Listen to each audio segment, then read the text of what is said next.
নমস্কার। অ্যাস্ট্রোজ্যোতিষ তারামা ইউটিউব চ্যানেলে আপনাদেরকে মন থেকে স্বাগত জানাই।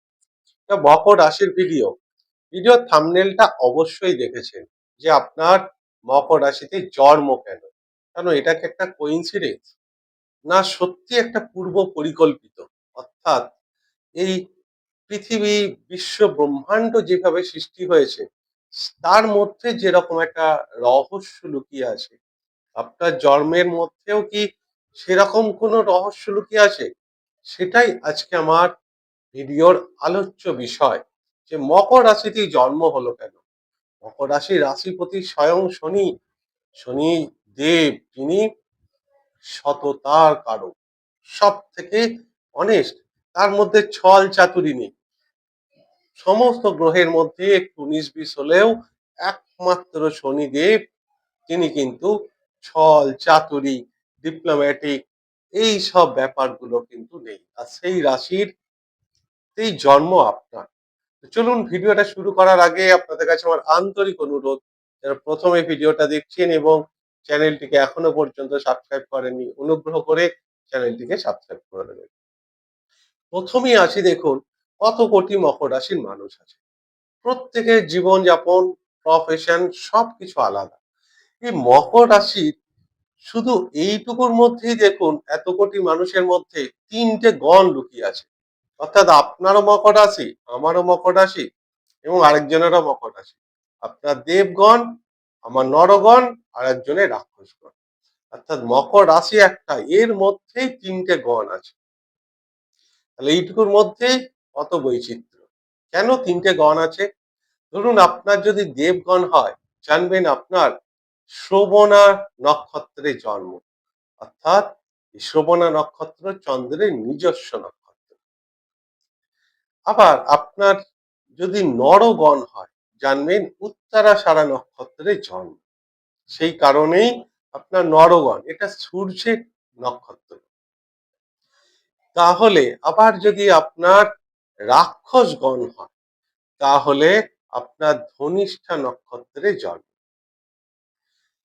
এইবার দেখুন, এই যে রাক্ষসগণ, নরগণ, দেবগণ, এই ব্যাপারগুলো মানেই যে আপনি মকর রাশি, রাক্ষসগণ মানে আপনি খুব খারাপ, কখনোই এই ব্যাপারটা মনের মধ্যে আনবেন না। কারণ দেখুন, এই যে যে দেবগণ চন্দ্রের নক্ষত্র, সে চন্দ্রের নিজস্ব নক্ষত্রের মধ্যে আসছে। দেবগণ মানে সাত্ত্বিক জীবন যাপন করতে হবে।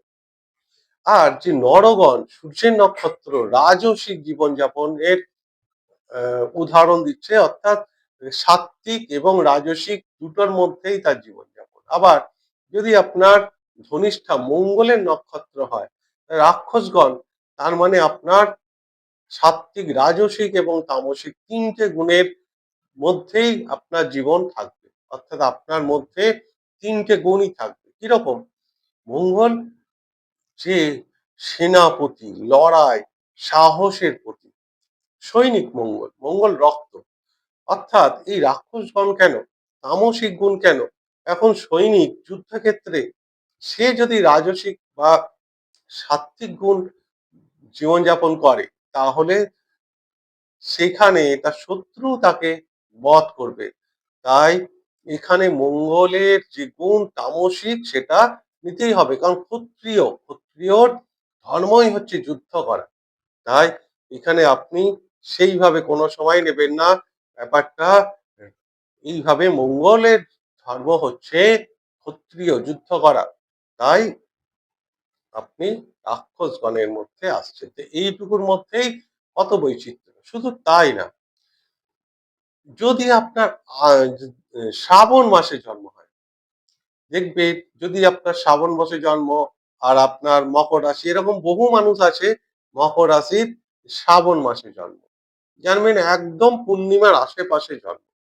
পূর্ণিমা হলে তো খুবই ভালো, আর তা না হলে পূর্ণিমার একদিন দুদিন আগে জন্ম হতেই হবে। আড়াই দিনের মধ্যে পূর্ণিমার, আড়াই দিনের মধ্যে জন্ম।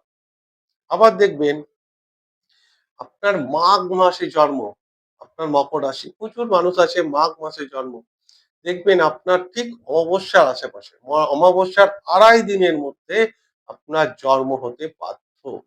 মানে একদম ফিক্সড এটা। তাহলে এটা তো কিছুটা প্রমাণ হচ্ছে যে এটা পূর্ব পরিকল্পিত।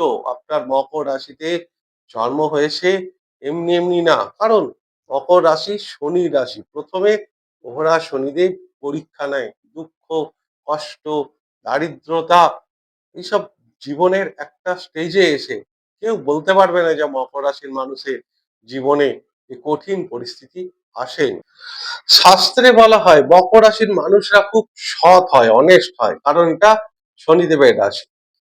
আর এই মকর রাশির মানুষরা কারোর ক্ষতি চায় না, ক্ষতি করে না, মন থেকেও কারো ক্ষতি হোক সেটা মনের মধ্যে আসেই না, কারণ এতটা অনেস্ট। তা বলে কি মকর রাশির মানুষের শত্রু নেই? এটা কালপুরুষের 10 নম্বর রাশি, পিতৃতত্ত্ব রাশি, চর রাশি এবং কর্মের রাশি। এই 10 নম্বর ঘরটা হচ্ছে কর্মের ঘর। তাহলে মকর রাশির শত্রু নেই? হ্যাঁ, শত্রুকে ওরা অবশ্যই ক্ষমা করে না, কিন্তু শত্রুকে উঁচু জায়গাও দেয়। দেখবেন বহু মকর রাশির মানুষ আছে জীবনে এমন এমন কঠিন পরিস্থিতি আসে যেখানে মনে হয় যে আপনার মৃত্যু ভালো, অর্থাৎ বেঁচে থাকার থেকে মরে যাওয়া ভালো, এরকমও জীবনে মকর রাশির মানুষের সময় আসে। যদি এরকম সময় আসে আপনার জীবনে, তবুও দেখবেন মকর রাশির মানুষরা নিজের জন্য নয়, এরা পরিবারের জন্য, পরিবারের ফ্যামিলি, মা বাবা, সন্তান, জীবন সাথীর জন্য আবার লড়াই করে। তার নামই হচ্ছে এই মকর রাশি। অর্থাৎ জীবনে যতই কঠিন পরিস্থিতি আসুক, সেই পরিস্থিতিটাকে যে একদম হ্যান্ডেল করা, যে সংসারের যে তাপ, সেই তাপটাকে কন্টিনিউ এই মকর রাশির মানুষ সহ্য করে, সেটাই হচ্ছে মকর রাশি। দেখুন, আম, আমরা জপ তপ করি কতটুকু, দিনে সারাদিনে 2-3 ঘন্টা, কিন্তু যে তপস্যা মকর রাশির মানুষরা না জীবনে 24 ঘন্টায় তপস্যা করে, এবং জীবনে যতই কঠিন পরিস্থিতি আসুক সেখান থেকে সে লড়াই করে সেখান থেকে বেরিয়ে আসে। কারণ নিজের জন্য করে না, আবার বলছি যে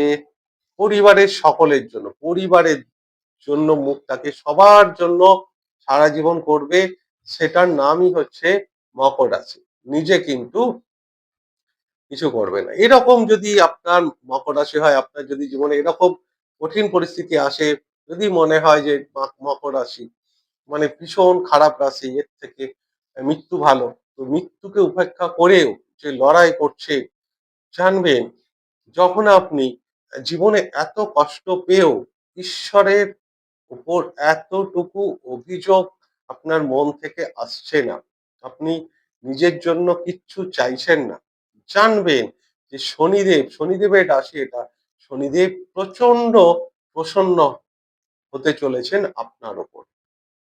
আর যখনই শনিদেব আপনার উপর প্রসন্ন হবে, তখন আপনার জীবনে একটা বড় ধরনের পরিবর্তন আসতে চলেছে। এটা একদম মিলিয়ে নেবে। যখন আপনার প্রচন্ড কষ্ট, জীবনে বিভিন্ন রকম সেক্টরে কষ্ট, যে কারোর ধরুন আপনার অর্থ কষ্ট, অর্থের সমস্যা প্রত্যেকেরই কম বেশি, কিন্তু যতটুকু প্রয়োজন তার থেকেও যদি উম, আপনার আয়ের থেকে ব্যয় বেশি, লোন হয়ে যাচ্ছে, এরকমও যদি মকর রাশির জীবনে আসে, একটা কাজ করবেন, পকেটে 10 টাকা করে নিয়ে 7 দিন বেরোবেন এবং প্রতিজ্ঞাবদ্ধ হয়ে বেরোবেন এই 10 টাকাটা আমি কোনো ভিখারিকে দান করব। পরপর 7 দিন করুন, পকেটে 10 টাকা নিয়ে বেরোন, এবং 7 দিনে 70 টাকা আপনার যাবে। 8 দিনের দিন আপনি এখানে এই ভিডিওতে এসে কমেন্টস করুন। মকর রাশি আপনার শারীরিক কষ্ট, তো রোগ ভোগে প্রচন্ড কষ্ট পাচ্ছেন, আপনি পরপর 3-4 দিন রোগীদের ওষুধ দান করুন, রোগীদের সাহায্য করুন, আর্থিক সাহায্য করুন, পরপর 3-4 দিন। দেখুন আপনার জীবনে অটোমেটিক সুরাহা আসে কিনা। আপনার সন্তান নিয়ে কষ্ট হচ্ছে, আপনি গরিব দুঃখী যে ফুটপাতে থাকে সেই সমস্ত ছেলেদের কিছু খাবার দিন অল্প, অনাথ আশ্রমে যান, দেখুন আপনার জীবনে কাকতালীয় ভাবে চেঞ্জ হবে। কারণ দেখুন, ওপর থেকে ভগবান কিন্তু আসে না, এই প্রকৃতি আপনার জন্য সবকিছু করে রেখেছে, অর্থাৎ একটা পিঁপড়ের খাবারও মানুষকে জোগাড় করে দিতে হয় না। এই প্রকৃতি, এই বিশ্বই আপনাকে সবকিছু দিতে পারে, অর্থাৎ আপনি প্রকৃতির জন্য যা করবেন তার 10 টাইমস আপনি জীবনে রিটার্ন পাবেন। অর্থাৎ একটা গাছ লাগান প্রকৃতির জন্য, ডেলি আপনি গাছে জল দিন, পাখিদের খেতে দিন, মাছদের খেতে দিন, রাস্তার কুকুরগুলোকে দুদিন খেতে দিন। দেখুন এই আপনার জীবনে যে সমস্যাগুলো রেমেডি এটাই মকর রাশির মানুষদের। কারণ ওপর থেকে ভগবান আসে না। আপনারা সবাই বিবেকানন্দকে মানে। বিবেকানন্দর কথায় কি, জীব জ্ঞানের শিব সেবা করো। প্রত্যেকটা প্রাণীকে তুমি শিব মনে করে সেবা করো। তাই প্রকৃতিকে আপনি যতটুকু দেবেন আপনার জীবনে তার 10 টাইমস প্রকৃতি রিটার্ন দেবে। এটা একদম মিলিয়ে নেবেন। ফিজিক্সের একদম রুলস। পাপ পুণ্য আমরা বলি না? তো প্রত্যেক ক্রিয়ারই সমান এবং বিপরীত প্রতিক্রিয়া আছে। তো এটাও সেই ফিজিক্সের রুল। আপনি এই ইউনিভার্সের আপনার কর্মই আপনার জীবনে তার 10 গুণ ভালো এনে দেবে ভালো কর্ম হলে।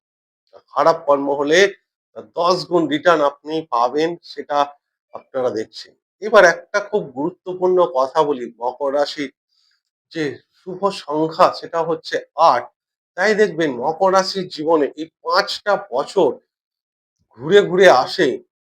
এই 5টা বছর জীবনে বিরাট গুরুত্বপূর্ণ বছর। হয় বিরাট জীবনে আপস অ্যান্ড ডাউনস দেখা যায়, হয় অনেক উপরে উঠেছেন তাই সেই বছরে নিচে নামিয়ে দিয়েছে আপনাকে।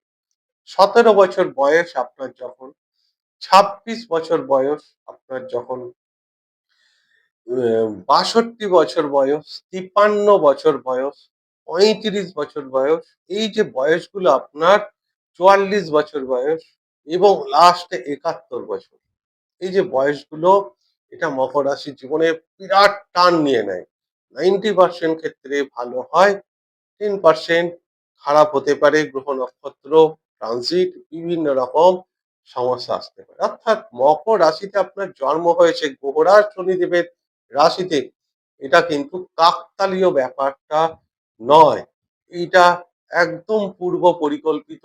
আপনার প্রারব্ধ, আপনার পূর্বজন্মের কর্মই আপনাকে মকর রাশিতে জন্ম দিয়েছে। অন্যের সেবা করা, নিজের জন্য না করে পরিবারের জন্য, বন্ধু আত্মীয় স্বজন সমাজের জন্য কাজ করার নামই হচ্ছে মকর রাশি। মকর রাশির মানুষটা খুব ভালো জানে, যাদের 40-এর ওপর বয়স হয়ে গেছে তারা তো আরো ভালো জানে যে জীবনটা একটা রঙ্গমঞ্চ বা নাটক। কত ঘাত প্রতিঘাতের মধ্যে দিয়ে সেই মকর রাশির মানুষরা আজকে এই জায়গায় এসেছে।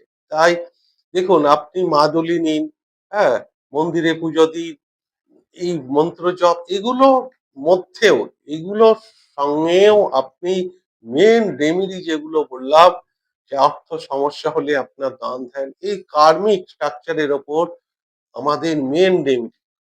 আপনি একটা নীলা পড়ছেন ধরুন, কিন্তু যদি সেই নীলাটা পড়ার সঙ্গে সঙ্গে আপনি রাস্তার কুকুরকে খেতে দিচ্ছেন, পাখিদের খেতে দিচ্ছেন, গরিব মানুষ দুঃখীদের আপনার সাধ্য মতো আপনি ডোনেট করছেন, দান করছেন, হিজড়েদের দান করছেন, হ্যাঁ, গরিব মানুষকে একটা আপনার সাধ্যমতো একটা বস্ত্র দিলেন, সেই নীলাটা না 10 গুণ বেশি কাজ করতে শুরু করে দেয়। মিলিয়ে নেবেন একদম।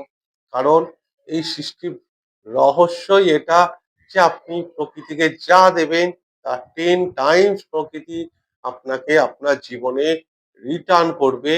এটাই মকর রাশির একদম রেমেডি বলতে পারেন, প্রতিকার বলতে পারেন, সবকিছুই এর মধ্যে থেকেই লুকিয়ে আছে। যাই হোক, এই গেল সম্পূর্ণ মকর রাশির ভিডিওটা। যদি ভালো লাগে তাহলে অনুগ্রহ করে চ্যানেলটিকে সাবস্ক্রাইব করতে ভুলবেন না। ভিডিওটিকে লাইক এবং শেয়ার অবশ্যই করবেন। আমি ঈশ্বরের কাছে প্রার্থনা করি সকলেই ভালো থাকুন এবং সুস্থ থাকুন। নমস্কার।